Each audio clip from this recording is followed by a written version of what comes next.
Mabuhay. Last year, during pandemic, we had a chance to create a virtual gallery with artists from our motherland, the Philippines, and artists here in California. On that process, we had a chance to talk about the challenges and different perspectives of being an artist. In this Usap Usap, we're gonna hear from our friends who practice their art in their own unique ways. I hope we learned something and get inspired to continue our art. Cheers pa sa Yeah, inyo. cheers. Woo!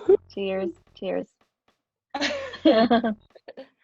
I'm born and raised in Manila, and I moved in my mid 20s here in the States and work as a, you know, in architecture. And I got hired by Disney and Universal, and then they moved me to Orlando, and they moved me to Japan. I was just mostly doing design works and like, designing theme parks, and then the pandemic happened.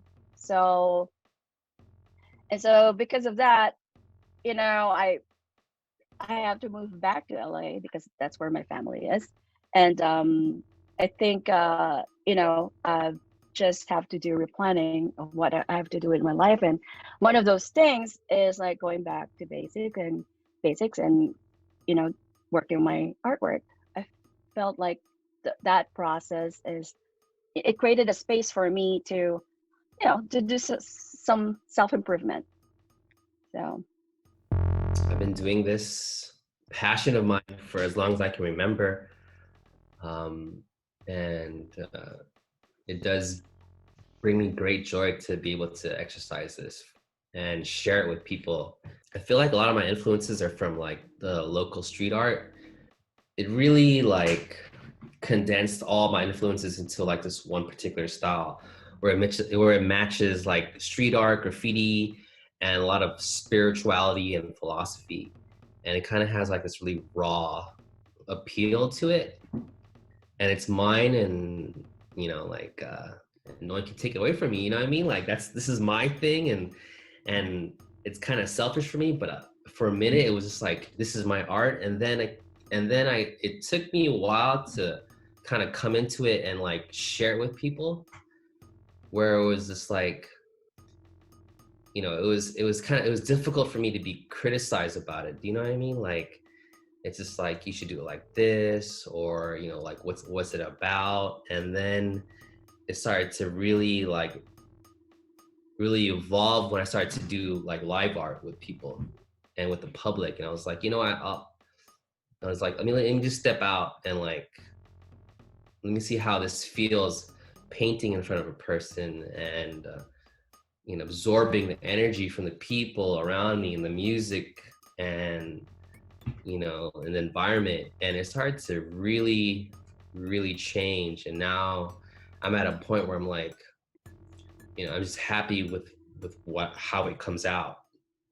How about when you have a person or a client who wants you to do a certain design that not necessarily resonating with the style that you like to do? How do you deal with that? How do you respond to that? As an artist that works in the industry, you have to be flexible, and you have to have different tools in your box to be able to do different types of like projects and stuff. In the beginning, you had to learn how to do print. Everything was in print. And then as technology evolves, now everything has to be digital. And then it evolves again, where it's just like, now everything's in virtual. It's everyone has to adapt to technology that's available. As well as like being flexible to adapt to your client or to whatever project's on the table right now.